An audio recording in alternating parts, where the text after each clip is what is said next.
Oluvannyuma lwa leader of opposition aliko Honorable Joel Ssenyonyi Basekezi okubeera nti kizuuliddwa oba kizze kimanyiddwa lwatu nti Joel Ssenyonyi ye mubaka owa parliament ye leader of opposition asoose okuteeka speaker wa parliament ku bunkenke, okuteeka embeera mu parliament n'okuteeka abakulu ku bunkenke okubeera nti balina okukola ebyo bali supposed okubeera nga bakola. Kyazuuka nti abasajja naddala abava mu kibiina ekya DP, abava mu bibiina nga DP block, abava mu migendo egy'enjawulo, bano ababadde bazannya ebyobufuzi nga bazannyira ku ludda oluvuganya era nga balowoozesa abantu nti nabo ba opposition, wabula ng'okusinziira ku bamanyi eby'omunda, okusinziira ku bikolwa bya bano nga biragira ddala bwampuliriza nti bano balabika bakolera omukulu ali mu gavumenti ey'eggwanga erya Uganda. Honorable Lumu Richard nga bw'omulaba ku screen yo, omusajja akiikirira abantu ba Mityana South mu parliament eno ey'e11 ku kaadi ey'ekibiina ekya DP, ekibiina ekikulemberwa Nobert Mao,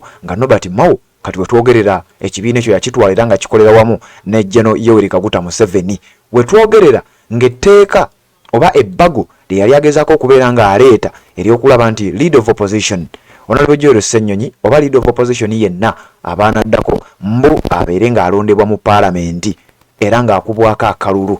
Ebintu nno bino wetwogerera nga si birungi eri sayidi ey'abasajja bakulu bano ababadde bazannya ebyobufuzi mu ngeri eyakifuula nnenge. Gwampuliriza njagala okutegeeza nti ensonga eyo yagobeddwa, rejected, era tekigenda kukola. Kino nno kyaleese omukulu Honorable Lumu Richard ne banne omuli Mathias Mpuuga, Babedi Bwanika n'abalala abava mu kibiina ekya DP abaali basimbye Nakakongo okulaba butya bwe bayinza okukkakkanya, okulwanyisa n'okuteeka Honorable Joel Ssenyonyi wansi olwa pressure gy'atadde mu parliament, olw'obunkenke lw'abataddeko, olw'okulabisa kwalabisa abakulu mu ggwanga erya Uganda. Njagala okutegeeza nti kati wetwogerera ensonga zagobeddwa. Honorable Joel Ssenyonyi agenda mu maaso n'okulaba nga abantu abalabisa, agenda mu maaso n'okulaba nga ensonga zigenda mu maaso okubeera ng'ate alabisa abakulu. Okusinziira ku kiwandiiko ekyafulumidde ku mukutu ogwa Nile Post, wuliriza. Proposal to have leader of opposition elected was rejected. Nti ekiteeso ebbago lyagobeddwa. Kakati n'owulira wano nga bagamba the government has rejected a proposal to hold elections for the leader of opposition, arguing that such a move would be contrary to the legal framework and would interfere with the party autonomy. Instead, it is called for amendments to the Administration of Parliament Act to mandate the presence of either the Prime Minister or the Minister of Finance at parliamentary commission meetings when key decisions are made. Ekiteeso ekya Honorable Lumu Richard ekigendererwa oba ekyagenderera okubeera nga kirwanyisa Honorable Joel Ssenyonyi oluvannyuma lw'okubeera nti abatadde ku bunkenke, oluvannyuma lw'okubeera nti ye leader of opposition asookedde ddala okuzannya loolo ye n'okuteeka abakulu ku bunkenke. Ekiteeso kino kigobeddwa, wabula nti wandibaawo okukyusakyusa mu mateeka agafuga parliament oba kye tuyita Administration of Parliament Act okulaba nti butya Prime Minister, Ssaaba Minisita, Minisita avunaanyizibwa ku nsonga z'ebyensimbi butya bwe bayinza okubanga nabo babeera mu meeting eza commission ku nsonga eyo. The state's position was revealed in a written submission by Deputy Attorney General Jackson Kafuzi to the Legal and Parliamentary Affairs Committee, which is reviewing the Administration of Parliament Amendment Bill 2024. Nti ensonga eno yaleeteddwa omusajja amanyiddwa nga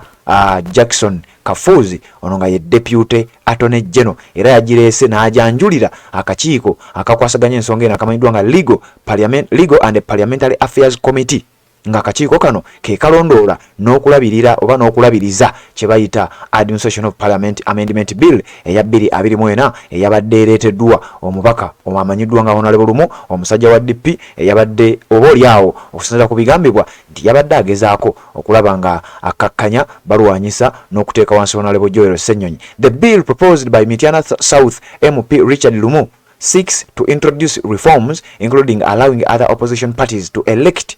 the leader of opposition and creating a second slot for the smaller opposition parties on the parliamentary commission. Wuliriza bujwanga nze wenjo muyita muteeka lino eryagobeddwa oba mu bbago lino eryagobeddwa omukulu ebimu ku bintu byali ayagala abasinga obungi bye tutaamanya oba bye mutaamanya nti yali aleeta ekiteeso kino nti leader of opposition abeere nga alondebwa bulondebwa mu parliament nti ate bw'abanga leader of opposition avudde mu kibiina kya NUP wabula tubeerewo n'akantu akalala nga kale naffe abava mu bibiina ebitafunye bantu wakiri nga naffe tulinayo akafo ke batuwa naffe tubeere nga ku commission tutuulako bano nno basuubiza abantu baabwe nti bagenze mu parliament kulwanirira bo era bagenda kujjako General Kaguta Museveni wabula byagenze okuzuuka nga kirabika wulira vulugu gwe bayinza okubanga gwe baagala okuddamu gwampuliriza ku mukuto gwa Rationale TV yonna gy'osinzira okubanga gy'otulabira omusajja agamba leader of opposition babere nga bamulondera mu parliament ate naffe abava mu bibiina ebitono nga tetulonda leader of opposition tubeereko akafo ke batuwa ate neyo gye gimu ku miramwa egitwala abakulu bano babasajja bakulu mu parliament. Mukutu gwa Rationale TV tukyagenda maaso n'ekiwandiiko wano nga bagamba gwampuliriza nga bagamba batya. Kafuz made it clear that government considers the proposal to elect the leader of opposition from other opposition parties as a contradiction of the mandate given by the people. He emphasized that the position of leader of opposition is determined by the internal procedures of the largest opposition party, a process that is more of a policy matter than a legal one. Okusinziira ku Jackson Kafuz, Deputy Attorney General, nti etteeka lino singa tunaalifuula etteeka era ne kigenda mu nkola kijja kuleetawo obuzibu olw'ensonga nti tuba ate newankubadde tunyigiriza abantu newankubadde abantu tubataddeko embeera ate kino kijja kuba kisusse olw'ensonga kiba kyawukanye ku ekyo kye twasuubiza abantu kiba kyawukanye ku ekyo abantu kye bamanyi oba kye basuubira so tekigenda kuyita. He emphasized that the position of the leader of opposition is determined by the internal procedures of the largest party on the opposition, a process that is more of a policy matter than a legal one. Okitegedde ngera n'abategeeza nti munnange ensonga lwaki tugaana ekintu kino kirina kubanga kisalibwawo eri mu bakulembera ekibiina ekisinga obunene ku ludda oluvuganya era n'olwekyo munnange kijja tukaluubiriramu era kijja tulabisa nnyo n'emivyo gyonna gye tubadde tukola kijja gireetera okuvaayo kubanga tujja kuba tunyigiriza ate ne tusukka we twandikomye. Kakati omukulu amanyiddwa nga Honorable Lumu njagala okutegeeza gwampuliriza ebibye njagamba nti si birungi oluvannyuma lw'okuba nti ebbago lye ensonga ye emaze okubeera nga egobwa gwampuliriza ku mukutu ogwa Rationale TV. Webale kubanga okyagoberera na gy'osinzira okubanga gy'otulabira mujja kunsonyiwa oluvannyuma lw'akabanga nga tuli up and down tetubaweereza bulungi nnyo tuli up and down tubeera on and off okutandika olunaku olwaleero ngenda kuba nfuba okulaba nga Rationale TV tuddamu okubanga tubatuusaako ekyo kyennyini kye tulina okubanga tubatuusaako ndowooza wano ngendo baleka tuwuliziganye mu updates eziddako kubanga tukyagenda mu maaso n'okubanga ate tukusosootolera. Assalamu alaikum wa rahmatullahi wa barakatuh. Amanya n'eddoboozi Haji Abdu omusomi w'eddwa nkola ku nsonga ez'enjawulo emirimu nga gikutataganyeko ebyenfuna byo nga bidobonkanye n'oba oli bweru wa ggwanga emirimu gya kucankalanako jangu kusomere ku ddwa okuvudda nedda eddwa zaabaawo eddwa zisomibwa omuntu n'otereezebwa mu mbeera yonna ebadde ekusibyeko akanyaga. Nina ekyoto kye nsobola okukumira wadde oli bweru wa ggwanga nga toli kumpi wano n'ofuna omukisa ogwo nawe n'osomerwako ku ddwa nga nkuteddeko n'akabaani Allah ajja kusaasira ajja kwanukula. Kuba ku namba yange y'essimu 0752 44 71 56 ne ku WhatsApp kwendi mpereza obubaka sobole okuyamba. Assalamu alaikum wa rahmatullahi wa barakatuh.